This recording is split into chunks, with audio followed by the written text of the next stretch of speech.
Good afternoon, everybody. I want to give you a little update because some people have been asking me about various things on this Gen House project, and I did not video the little things that I've done since I installed the side door on this Gen House and the locking arrangement. I want to show you that now. Not shown on video is the tar paper job for the Gen House roof.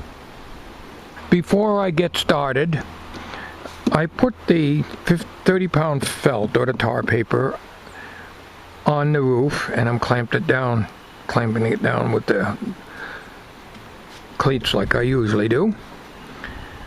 And we went right up under the eaves here, because we were getting a little water in here, at the seam over here. So this can actually stay for, quite a long time before I put the rolled roofing on. So it's not like I have to cover this right away. So this was done off camera. No big deal. You've seen me roof before. Now over here, I'm going to have a padlock. Right now I just got a temporary bolt in my hasp and everything. So what I got to do is I got to still put a little piece of metal over here, kind of cover these openings up here. But I wanted to leave some space so that I can open this without jamming up. This is a 1/2-inch piece of plywood to make this flush with this, and it's got to be painted yet. But I want to show you how the arrangement is for this lock here. I actually had to drag out my 15-pound felt and my 30-pound felt, so I used the 30-pound. That's what they call 30-pound. It's thicker tar paper. And this is the rolled roofing that I had outside, and I kept it in here. And I had to get it out of the side shed, so I had all these tarpaulins that are in the way here. But now, come over here. This is my locking arrangement for this door. So what you do is you wiggle this out. Now this is pretty tight. And I had a hell of a time screwing this Teflon on this 3/8-inch bolt, because I drilled a 1/2-inch hole in here, and actually I probably could have jammed a 1/2-inch bolt in there. But this fits in so tight that it does not wiggle out. So all that does is just go into here like this. There's a hole here, so the bolt would just go through like that. One of the fellows said, why don't you use this door as a ramp? It's only 31 inches. It's too short of a ramp. I need a ramp somewhat longer. The ramp is going to sit here, but this is 4 feet. I really need a 4-foot ramp. One that's like 31 inches is going to be, it's too steep. I had a small ramp originally, but don't forget, that ramp was down here. We're having it at a higher angle here now. So this door would not make a good ramp, and also the exhaust is going to be in here, and you don't want to be, you can't use it as a ramp if you got the exhaust, because it's going to have the dryer vent over here. So we couldn't use this as a ramp. Now, I don't need to make the ramp exactly 48 inches. I can make it 44 or something. It still wouldn't be all that bad, but not less than that. One of my viewers had a real good suggestion that I just did not even think of. Tom. Screen name. I can't think of a screen name now. I can't think of a screen name. Anyways, there's only one problem though. There's a board right across. There's a 2x2 stop at 30 inches. That was the original stop for the wheels on the generator when I had it sitting on this platform. So if I put a ramp, I could slide a ramp under here. Tom had that good idea of sliding your ramp underneath here.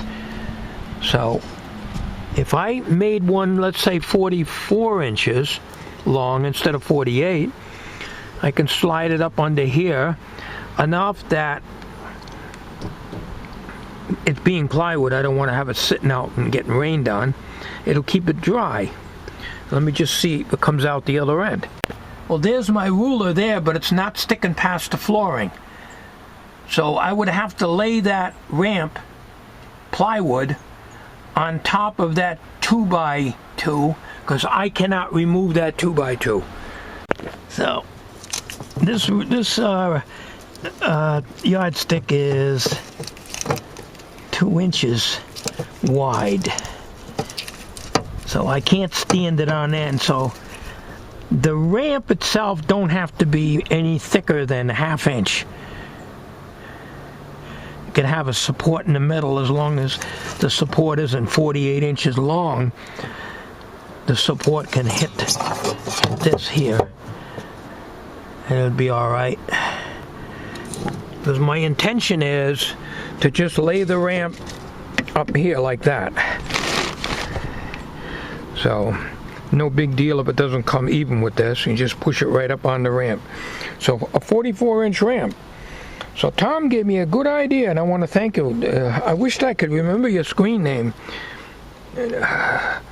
Dirt Dad or something. I don't know. I don't want to call you the wrong name here. Damn it, I'll put it on the video anyways. If I don't write things down, I got a mind like a damn sieve anyways.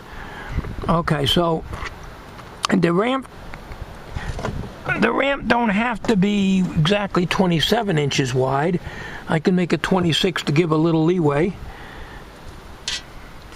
As long as I can slide it under there, and I don't see any reason why not. Okay, so thank you, Tom. We're going to use that idea. Now, the last video I made, I put it together last night, but I made it several days ago, actually doing the project. So I'm showing you stuff that you have not yet seen, because I like to keep the videos in order. So these are things that, this is an update, as the very latest, the way it looks now, on this date of May 2nd, 2014. I put some pool noodles here. They just stuck in there because I don't wrap my head.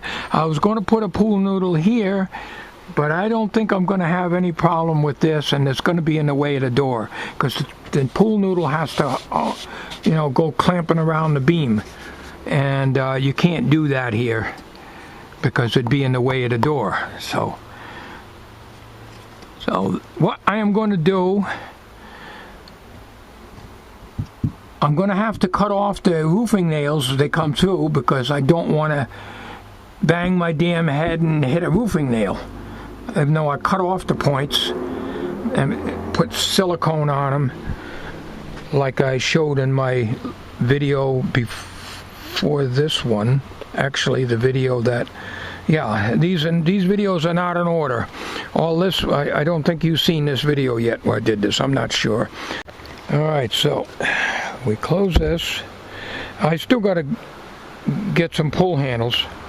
I haven't been to the dollar store that had the pull handles. I like to use these here. There's only one dollar store in the area. It's about 10 miles from here. It has 2 of these for $1 in a package. It's big enough to get your hands to. Big ones. Because I need big handles to grab a hold of that big panel door when I lift it up. Then I put one here on the vertical and one here, so I can just pick this up and put it in. Alright, let's see if I can lock this with one hand now. Now there'll be I could put a pull handle on the inside to pull this when I'm locking it, but normally I would just reach around and push this door in and lock this before I bring the big door over. So let's see if I can. Oh yeah, she goes right in there. Just give it a little wiggle and she's in there. Hey, See how nice and flush that is? And she's locked. So I did want to do that because I've had some questions, and this is the easiest way to answer these questions. Now, I went yesterday to AutoZone and one other auto place, and they have 18-inch exhaust flex pipe, which is all I need, 18 inches. The smallest one of those stores had 1.5 inches, and another one had, the smallest was 1.75 inches. The output of the generator muffler exhaust hole is about 1 inch from looking at it. So unless a flange can be welded up, which I'm not able to do, there's going to be a problem coupling that to here. The flex pipe doesn't flex as easy as I thought it would, and I don't want to have metal fatigue on the muffler with the vibration. The pipe is going to come through here with a dryer vent. Dryer vents are 4 inches, so it'll have to be another sleeve on the outside, and this will go into the center. I'll figure something out. But connecting it to the generator is going to be a big challenge for me. If I was a welder, I'd have no problem. I could make the damn thing up. I'd know exactly how I'm going to do it. But when you can't weld, and I try to weld, I'm going to ruin the damn muffler, that's for sure. So I got to paint this. Like I said, it's minor. And for cosmetic reasons, we're going to take this back off.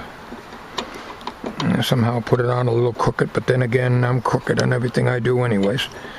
We're going to take this off, take these screws out, and we're going to put a piece of aluminum here, like that, and then re-drill and put this back in, so that the aluminum covers up this with a little slot in here for this, so it'll look neater, you know?